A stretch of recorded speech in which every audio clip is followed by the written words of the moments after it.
So the very small point I want to make concerns this statement here, and I'll make the point and we'll move on, but we'll return to some of the issues discussed later.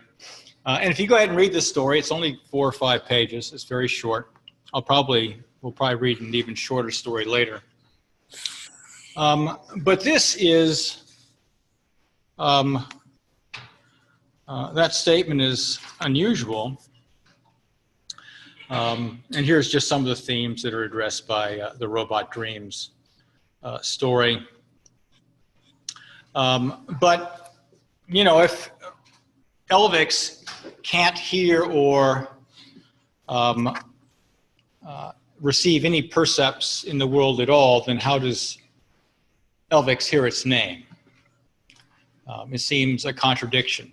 And to Asimov's credit, there are, you know, some internal contradictions in the story itself, and Asimov doesn't feel the need to explain them to us.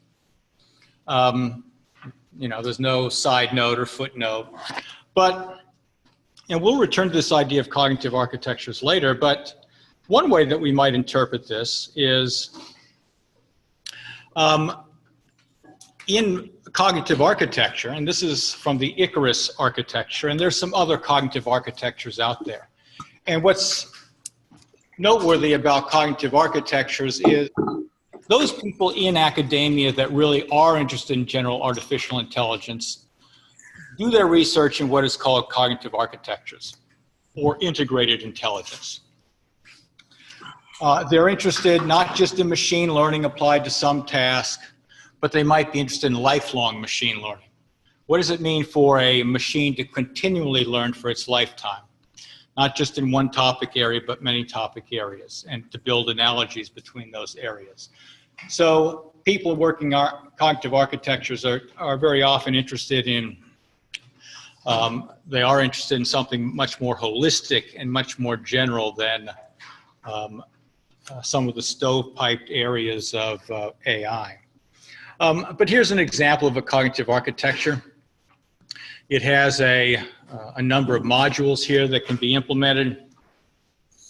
It receives percepts from the environment. It processes those through some kind of short-term memory.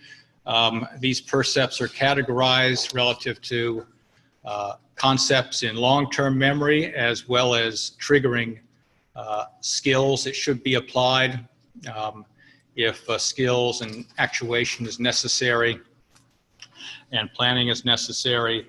And then this part leads to actual execution of skills or plans which have an effect on the environment. There's a feedback loop here.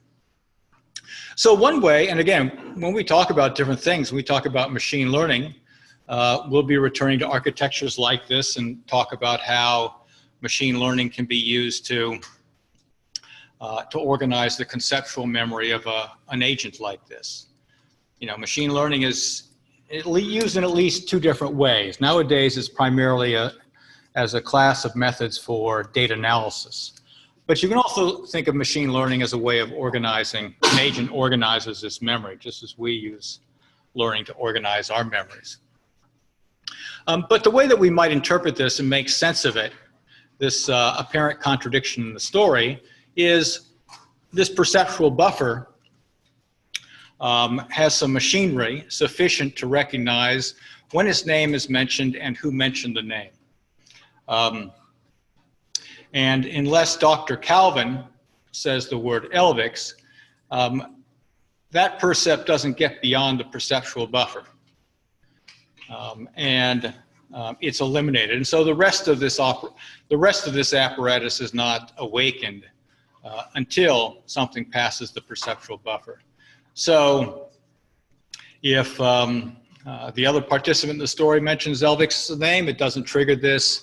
If Dr. Calvin talks, it doesn't necessarily trigger this. But when Dr. Calvin says Elvix, this perceptual buffer will recognize that and awaken the rest of the machinery.